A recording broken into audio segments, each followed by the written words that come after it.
The Real Fighter. Makcik susah tadi, hujan tadi. Lepas tu Okey, kembali semula kan. Dia bila kita duduk kat pasar malam tu baru kita nampak lah The Real Fighter. Macam Mat cakap kan.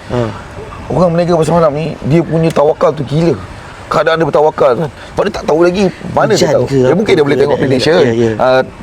Esok tu apa, tapi takkan dia nak bergantung harap sepenuhnya dengan benda tu. So dia akan buat je dulu. And then besok macam kita berniaga pasar. Sebenarnya penat berniaga pasar, penat sangat. Macam ni lah Gopeng Glamping ni. Budak-budak dia banyak, budak-budak core core maksudnya core gunung yang legend pun ada, yang terror pun ada, yang atlet yang power pun ada kan. Lepas tu connect dengan mereka ni macam mana dekat Gopeng kan? Connection semua dekat Gopeng lah. Saya Glamping ni terjadi terlantar saya sebab saya suka datang Gopeng. Okey. So tengah-tengah main rafting, tengah-tengah ni kan, tahun ke tahun saya datang sini daripada 2006. okey. Banyak datang sini main rafting semua.